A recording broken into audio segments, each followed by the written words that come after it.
আচ্ছা, একটা বিড়াল ঠিক কতবার মা হতে পারে কেউ জানেন? জানলে অবশ্যই কমেন্ট বক্সে জানাবেন। আমাদের এই বুড়া বেটি তো আবার রিসেন্টলি মা হয়েছে।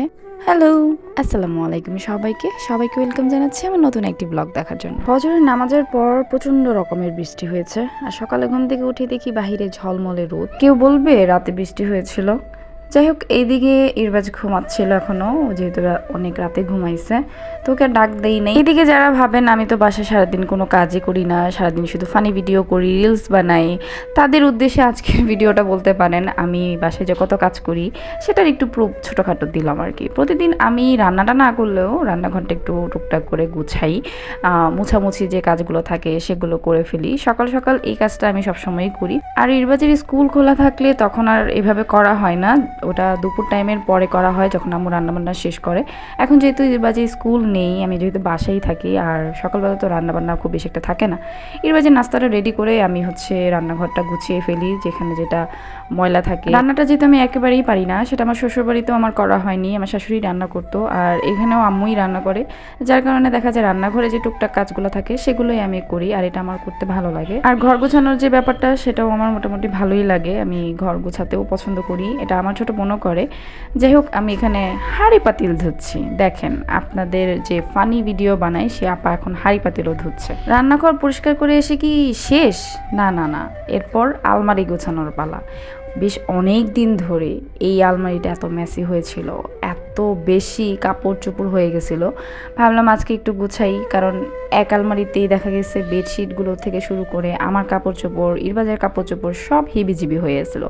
তো ভাবলাম আজকে এগুলো সব পরিষ্কার করি, মানে যেগুলো বাদ কাপড় সেগুলো ফেলে দিই, আর যেগুলো আমাদের রেগুলার লাগে সেগুলোই রাখবো, যেহেতু এটা জাস্ট একটা ওয়ার্ড্রপের মতো। অ্যান্ড আমার কাপড় গুছাতে এত ভালো লাগে, আমি এইভাবে সব সময় রাখি, আর এইভাবে না থাকলেই আমার মাথা কেমন যেন নষ্ট হয়ে যায়। ফাইনালি গুছানো শেষ। এইদিকে আমাদের বুড়া বেটি তো সেই সেঞ্চুরি করে ফেলছে। সে এই পর্যন্ত কয়বার বেবি দিছে আমি জানি না, কাউন্ট করি নাই। রিসেন্টলি সে আবারও মা হয়েছে, তাও একটা না, দুইটা না, চারটা বিড়ালের বাচ্চার মা।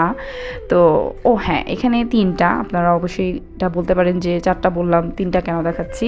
সকাল সকাল ওনার একটা বাচ্চা হারাই ফেলছে বললে ভুল হবে, এটা আসলে একটা দুর্ঘটনা, অ্যাক্সিডেন্ট। একটা ছেলে বিড়াল এসে এখান থেকে একটা নিয়ে চলে গেছে, যদিও বাচ্চাগুলো বাহিরে ছিল, আমরা পরবর্তীতে ঘরে নিয়ে আসছি। এখন আমরা অনেকেই বলতে পারেন যে আপনারা বাহিরে কেন রাখছেন, ঘরে কেন রাখলেন না? ভাই, বিড়াল এমন একটা জিনিস, ও যেখানে বলবে, যেখানে ওর মন চাইবে সেখানেই ও বাচ্চা হবে, সেখানেই বাচ্চা রাখবে। আমরা যতই সিলেক্ট করে দিই না কেন যে এখানে রাখো, এখানে থাকো, এটা কখনোই সম্ভব না। বাকি বিড়ালের কথা জানি না, আমাদের বুড়া বেটির কথা বললাম। যাই হোক, রোজার দিনে কি আর মাদের কোনো শান্তি আছে?